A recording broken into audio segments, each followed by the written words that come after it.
Hello friends, नमस्कार, सत श्री अकाल, वनकम, अस्सलाम वालेकुम, नमो बुद्धाय, praise the Lord. Welcome to our channel के सोल कॉन्शियसनेस।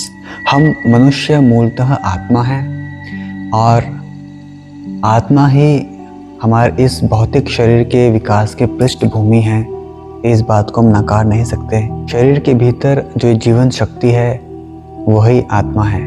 हमारा ये शरीर एक रूप से दूसरे रूप में बदलता रहता है, पर आत्मा वही की वही रहती है। जब से हमारी माता के गर्भ में ये हमारा भौतिक शरीर आता है, तभी से प्रतिक्षण हमारे इस शरीर में बदलाव होते रहते हैं। ये बदलाव ही वृद्धि कहलाता है। इस बदलाव को हम अपने दैनिक जीवन में भी अनुभव कर सकते हैं, जैसे कि दिन और रात बदलते रहते हैं और इसी प्रकार ऋतुएं भी बदलती रहती हैं। ग्रीष्म ऋतु आती है, फिर शीत ऋतु आती है, फिर बरसात आती है, पतझड़ आते हैं। इस तरह से ऋतु बदलती रहती हैं। आदिम लोग पुराने ज़माने में इस घटना के कारण को सूर्य में होने वाले बदलाव को मानते थे।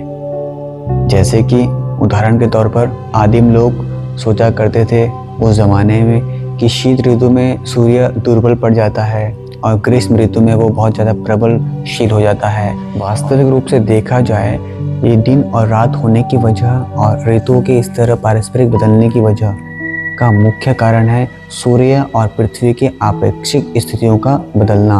इसी प्रकार शारीरिक परिवर्तन भी होते हैं हमारे शरीर में। पहले भ्रूण अवस्था से कोमाया अवस्था में हम आते हैं। कोमाया अवस्था मतलब शिशु अवस्था में।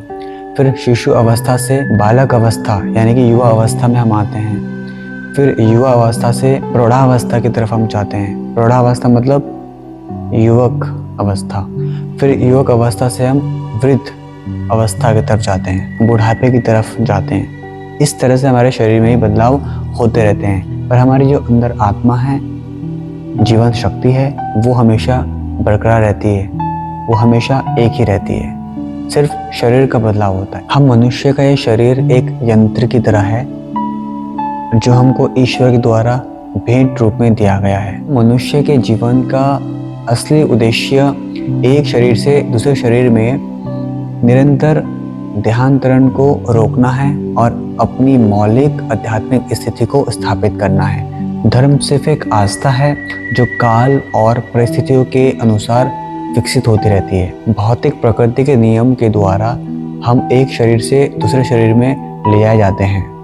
कभी हम दुखी रहते हैं, कभी हम सुखी रहते हैं। इस तरह से उतार चढ़ाव जिंदगी में आते रहते हैं। यह मनुष्य जीवन इस देहांतरण की प्रक्रिया को रोकने के लिए और अपनी मूल चेतना को पुनः जगाने के लिए है। हमारी आत्मा हमारे इस शरीर का स्वामी है।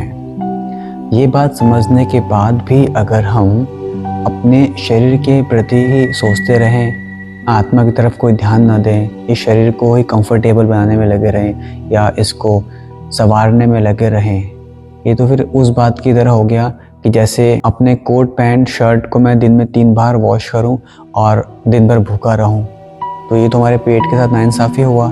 इसी प्रकार अगर हम आज अपने शरीर में ही खोए रहेंगे, शरीर को ही चमकाने में लगे रहेंगे और आत्मा की तरफ कोई ध्यान नहीं देंगे, तो ये हमारे आत्मा के साथ नाइंसाफ़ी है।